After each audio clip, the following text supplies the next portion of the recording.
Today we're making Sunday morning chai. I'm gonna have 2 cups of water. We will get that water to boiling. So while we will let that boil, come on in. We're gonna make our own fresh tea masala. To make your own fresh tea masala, you need 6 cloves, 10 to 12 peppercorns,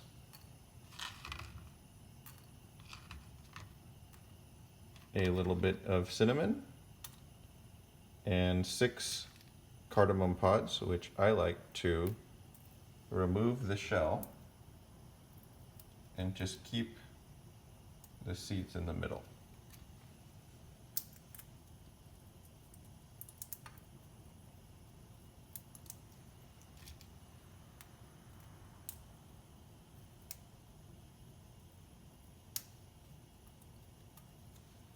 Now, if you don't have a mortar and pestle, you could use a spice grinder. And if you don't have a spice grinder, then I guess you can't make this. You can also use store-bought tea masala, but homemade always tastes better. So while this water is heating, we are going to create the garam masala. I like to go in nice circles, because if you go like this and pound it and smash it, a lot of things will fall out. So if you go in circles, you get a nice fine masala powder.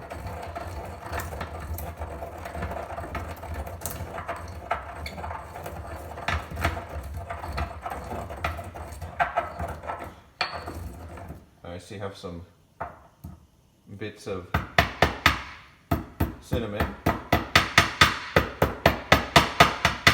You definitely want to smash those. And again, just keep swirling it until you get a fine powder like consistency. It doesn't have to be perfect. We're going to be straining this out anyways.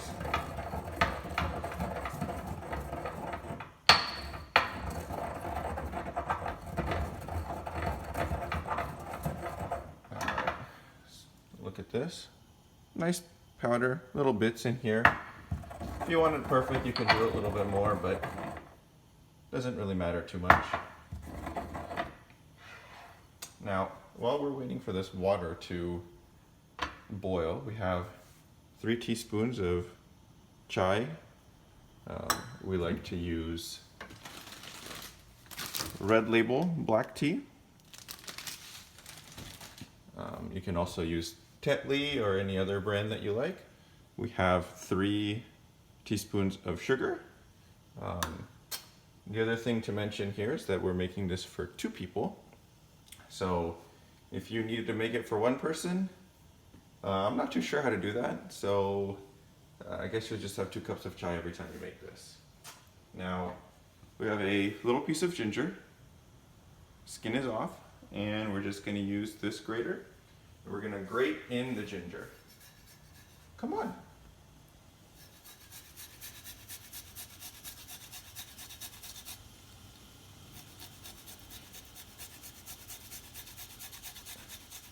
You can also add other herbs if you like. Typically, lemongrass is one that I see very common, as well as mint. Now, I don't have either of those, so we will just keep it simple today.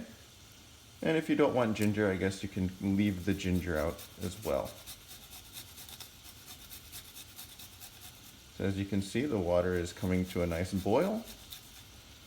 And I will take that ginger, put it in there. Now that the water is boiling, I will dump my chai masala into there. Okay, we'll let that simmer for a little bit.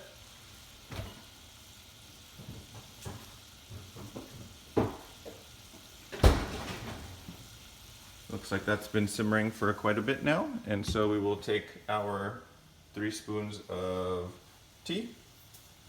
I'm gonna toss that in there.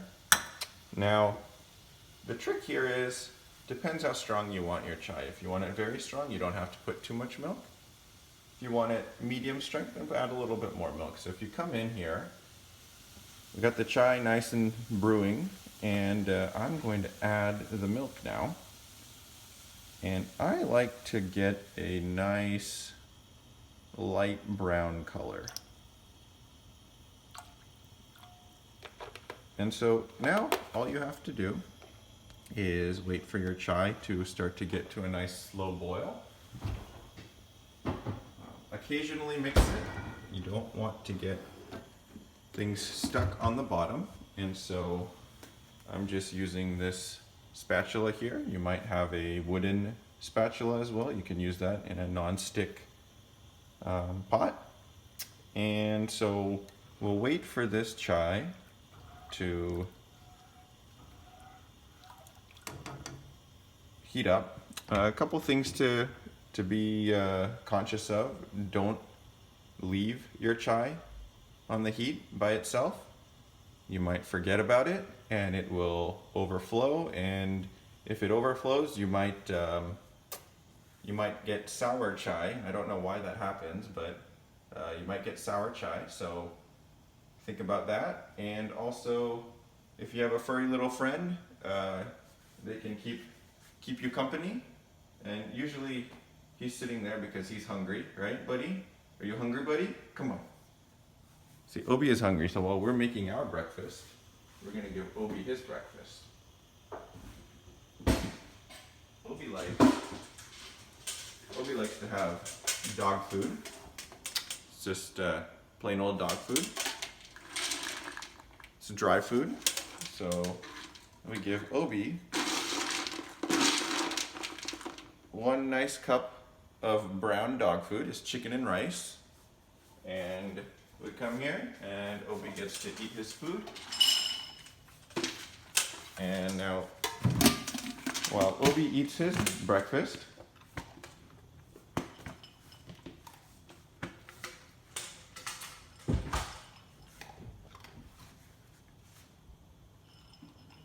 we will go back to the chai here.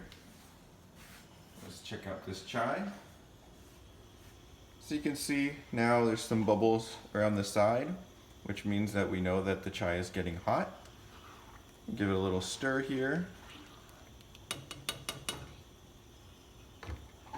And we'll let that keep cooking now. While we're waiting for that to cook, what we'll also do is we will prep and grab our two chai mugs.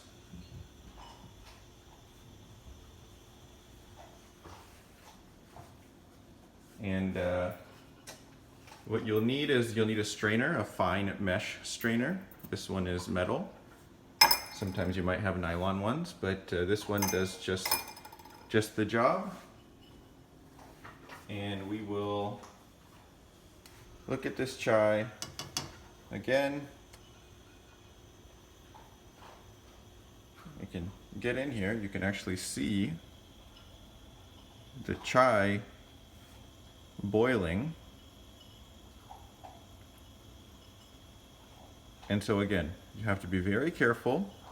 Many times you might leave your chai here and it will overflow, and you don't want to do that because that will also create a very large mess in your kitchen, and then your wife might yell at you because you made such a big mess. And so you know, the chai is pretty much done right now.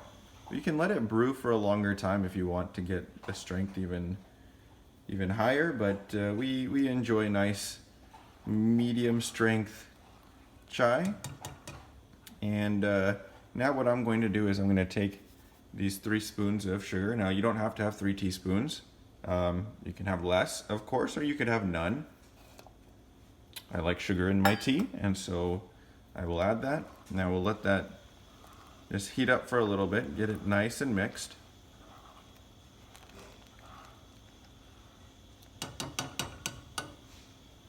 Now if the chai is not strong enough for you in the breakfast, you can also have some wine. This is usually advised to drink in the evening, but you know, during these quarantine times, it's okay to have a little bit of wine in the morning. All right. So I am very happy with the color of my chai. I think it has brewed for quite some time now. We've been going on this video for about 10 minutes, and so we will shut this off and we will come here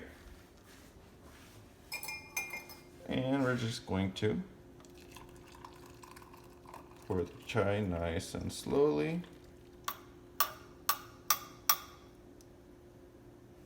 Making sure that you give both cups the same amount.